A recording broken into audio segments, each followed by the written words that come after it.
Il me rabaisse, jamais des paroles valorisantes. Quand il revient, les gens m'ont toujours dit que je suis une laide personne.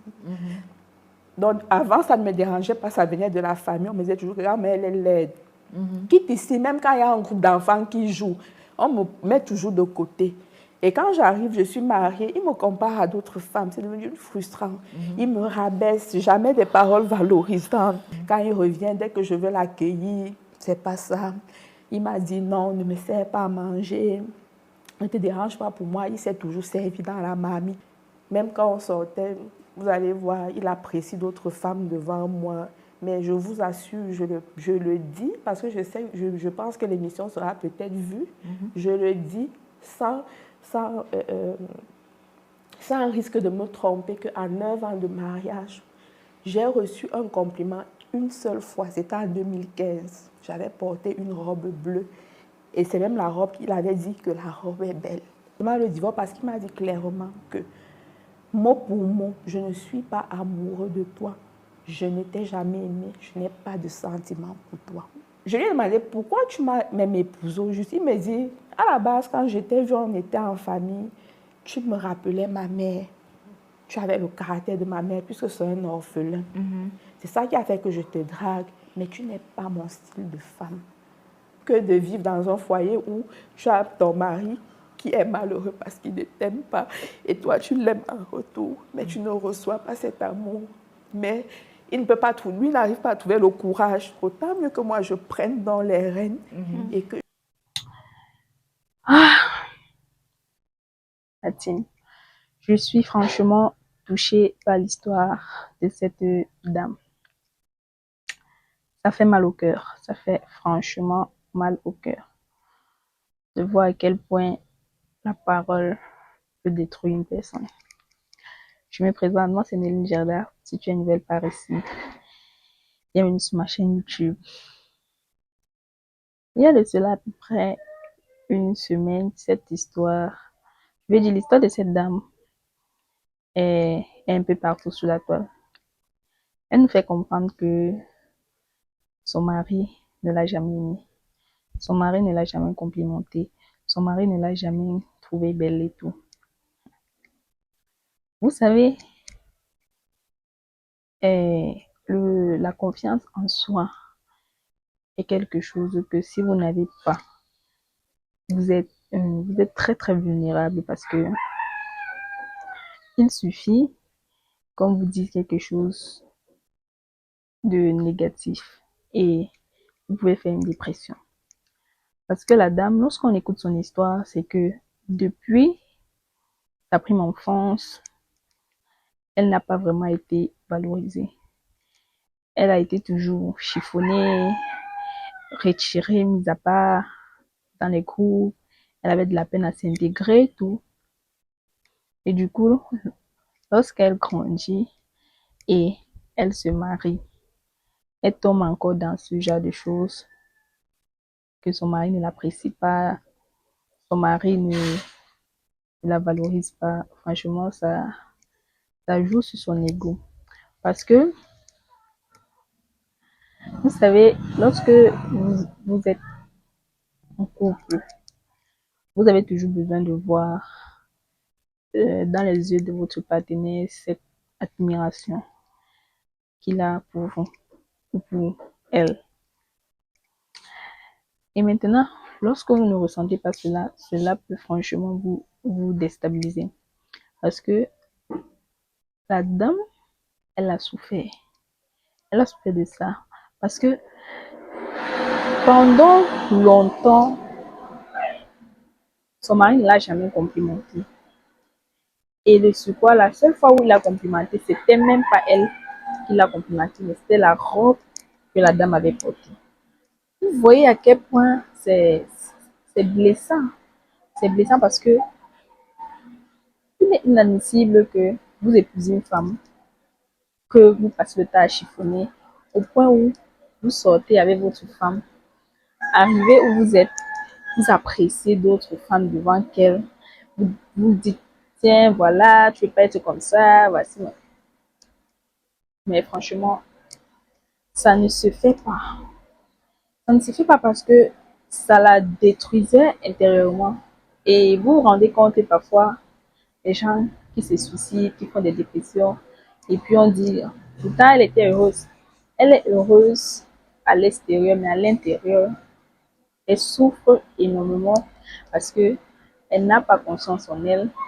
De sur quoi son homme ne lui fait pas savoir que non, ma chérie, t'es belle, t'es mignon, tu es. C'est franchement blessant. Ça fait très très mal. Donc, la dame a souffert comme ça dans son foyer et l'émission sur laquelle elle a été invitée, franchement, je pense que ça l'a aidé à se libérer parce que la façon dont elle parle avec toute son émotion. Vous sentez que elle était franchement renfermée. Ça, ça l'a rongée durant des années. Des années. Oh mon Dieu. Ça fait mal. Ça fait mal pourquoi? Parce que lorsque vous regardez la dame est très belle. C'est pas comme si, mais franchement, pour dire, elle est très très belle. Mais, vous savez, il y a des gens qui ont besoin qu'on leur fasse savoir certaines choses, ces sentiments. Donc, qui, parfois même que vous complimentez, mais qui prennent ça pour de la rigolade parce qu'eux-mêmes ne se voient pas ainsi. Donc, c'est très important d'avoir d'abord confiance en soi. Aimez-vous d'abord, aimez votre corps. La perfection n'est pas de ce monde, mais on peut se rapprocher de la perfection. La perfection n'est pas de ce monde, c'est pour dire il y aura toujours un truc. Rien ne sera jamais parfait. Donc, aimez votre corps. Chaque personne a ses complexes. Chaque personne a un truc qui lui dérange. Mais maintenant, c'est à vous d'utiliser ça comme un atout, comme une force. Parce que la dame,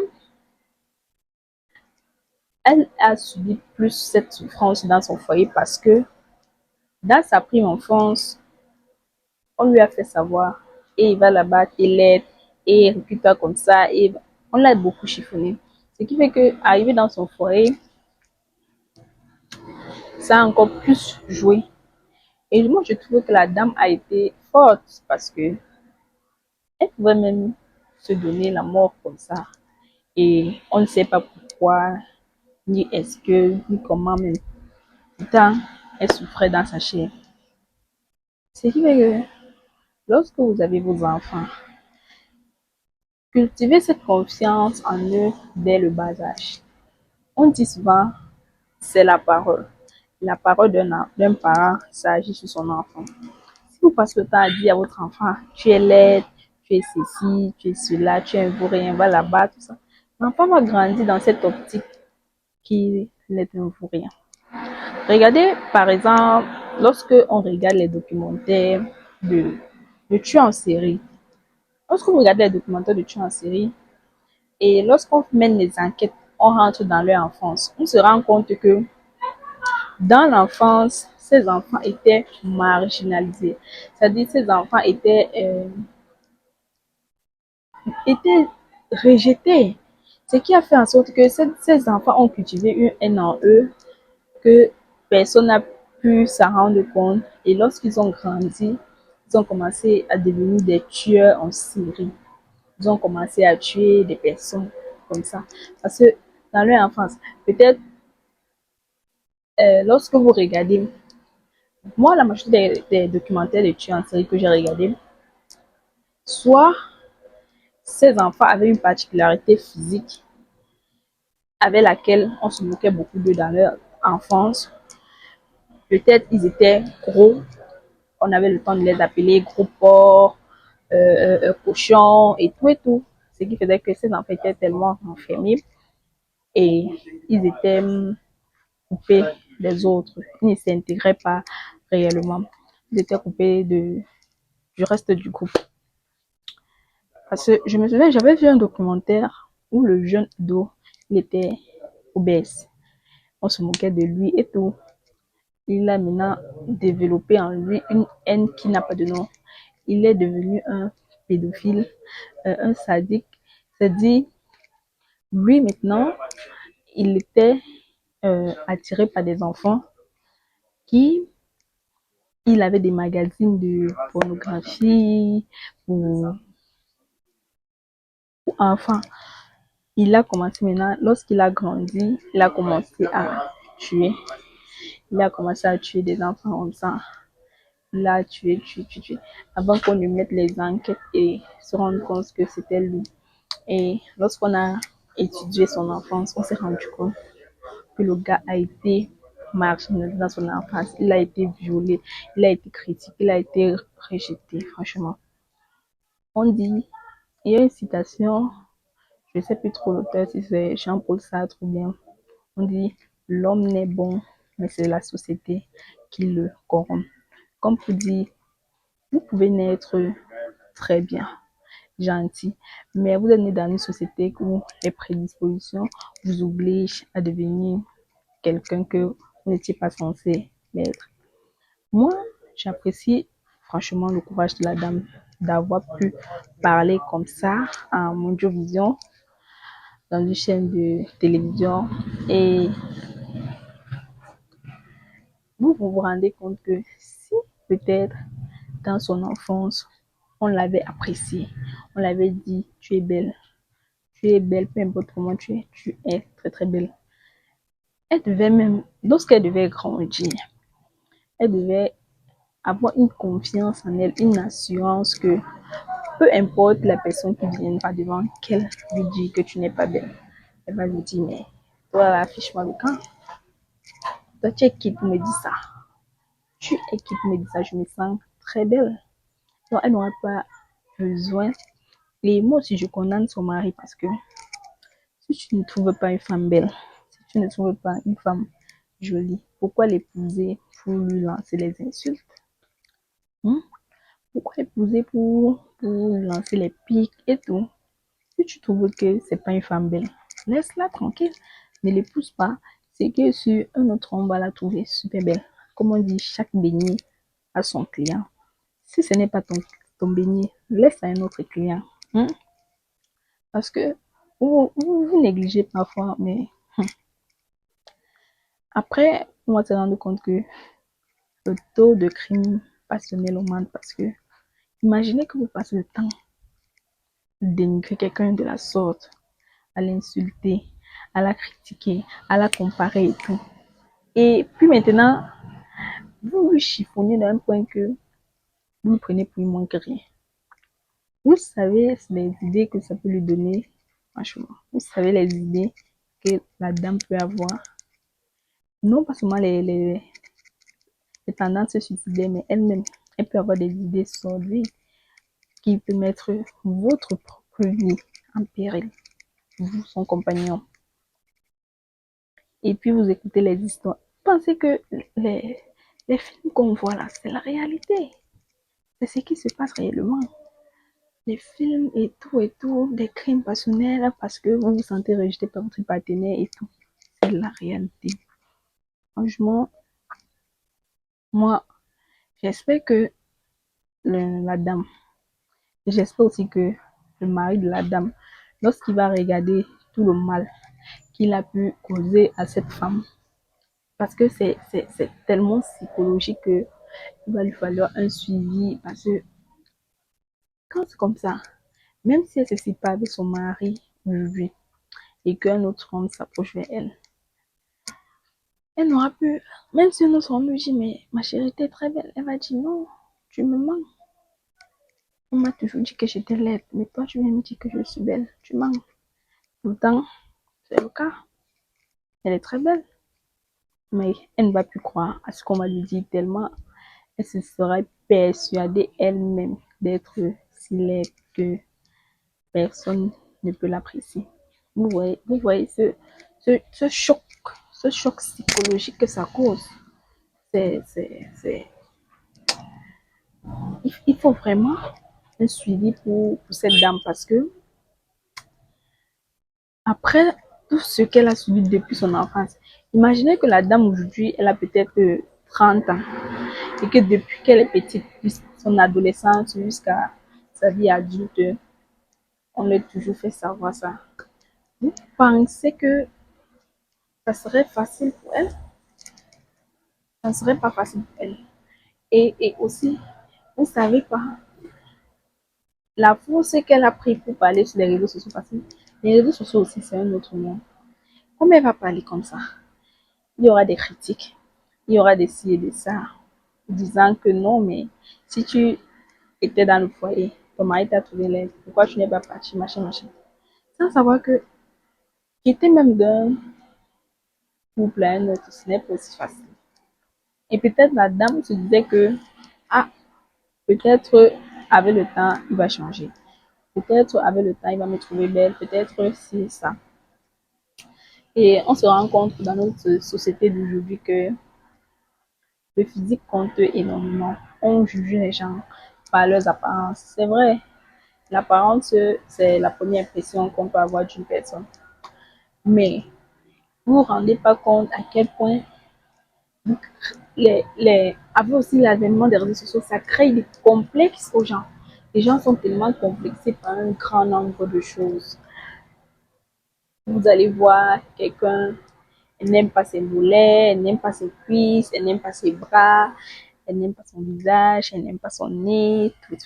Parce que tout, c'est les réseaux sociaux. On veut avoir le corps parfait, on veut avoir le visage parfait, on veut avoir... La perfection n'est pas de ce monde. La perfection n'est pas de ce monde. Lorsqu'on comprendra que la perfection n'est pas de ce monde, mais qu'à cela ne tienne, si ça peut vous aider à vous sentir mieux dans votre corps, parce que lorsqu'on se sent bien dans son corps, nous sommes aussi joyeux. Mais si ça ne vous aide pas vraiment et que c'est seulement pour le regard des gens, et que dira-t-on et ceci et cela, franchement, les gosses, ça vaut pas la peine. Hein? Ça vaut pas la peine. Parce que les complexes, si vous n'acceptez pas ça, vous allez, si vous n'acceptez pas ça, vous allez avoir du mal à vivre. Vous allez vivre une vie misérable. Vous allez vivre pour plaire aux gens, pour le regard des autres. Vous savez, peu importe ce que vous ferez, les gens vont toujours être.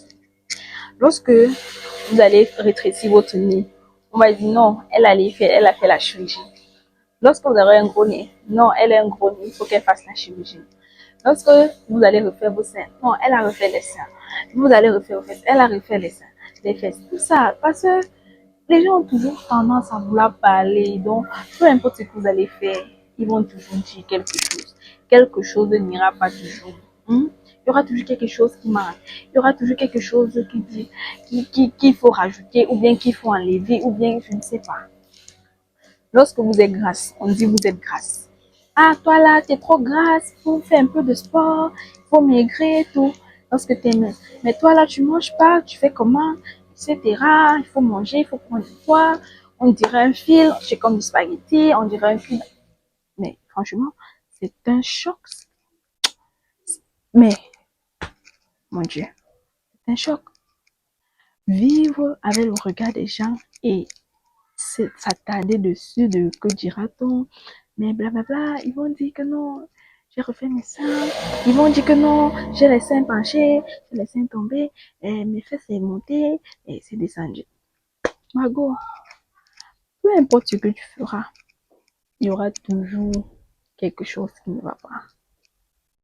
Donc, comme vous dites, cultivez cette confiance en vous. Si par exemple, lorsque vous, je sais pas, lorsque vous stressez, vous avez plus confiance en vous. Coiffez-vous. Lorsque vous maquillez, vous avez plus confiance en vous. Maquillez-vous lorsque vous habillez bien. Donc, c'est qu'il y a toujours quelque chose qui vous aide à avoir confiance en vous, quelque chose qui vous aide à vous sentir bien. Faites-le tout simplement et foutez-vous de ce que les gens peuvent bien penser parce que les gens auront toujours à ajouter, toujours à dire, toujours quelque chose qui ne va pas. Toujours. On ne vit pas pour les gens, on vit d'abord pour soi-même. Pour son propre bien. On dit la bonne charité commence par soi-même. Donc, si vous voulez être bien là, c'est d'abord pour vous.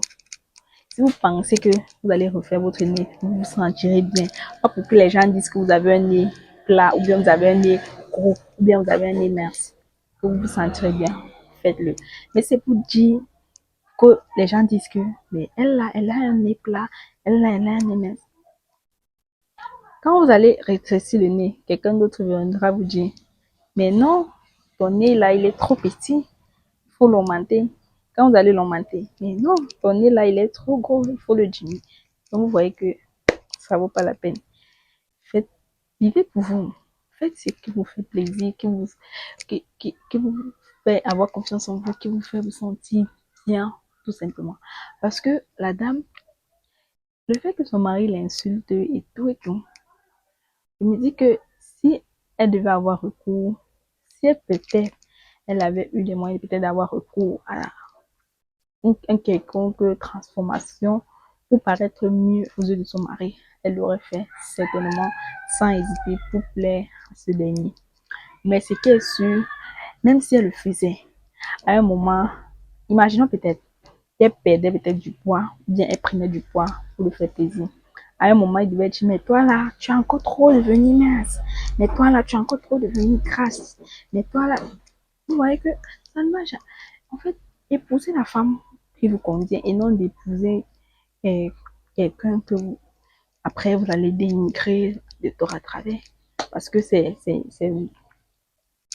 pas bien pour la santé de la personne, c'est méchant, c'est pas bien. Il faut qu'on se dise la vérité.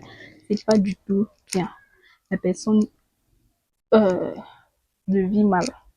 La dame l'a mal vécu. La preuve, la pauvre, elle est en larmes parce que elle s'est libérée. Et je pense bien que après cette interview, elle va se sentir mieux parce que accumuler des émotions comme ça pendant des années. Mais sérieux, vous savez, le choc qu'elle peut avoir, tellement d'années qu'elle a accumulé cette souffrance en elle, tellement d'années qu'elle a accumulé cette douleur. Elle souffrait dans sa chair. Imaginez les complexes de sortir avec son mari, de se mettre tout plaît à son mari et arriver, votre mari ose vous dire, mais pourquoi tu n'es pas comme celle-là? Mais pourquoi tu n'es pas comme... Mais gars, c'est son corps que Dieu a donné. Elle va se transformer en quelqu'un d'autre. Pourquoi? Si tu ne l'aimais pas telle que tu l'as trouvée, tu aurais mieux fait de la laisser où elle était. C'était mieux. Parce que moi, aujourd'hui, si je me marie, si mon mari m'a trouvé mince et que dans mon foyer, je prends du poids et qu'il me dit, il faut que tu retrouves ton corps d'avant. Je lui dis, je vais faire le sport. Mais si je me sens bien dans ma peau, si je suis en santé, regarde, ne forcez pas à faire ce que je ne veux pas. Mais go, ce que je peux dire en conclusion, c'est que faites-vous plaisir.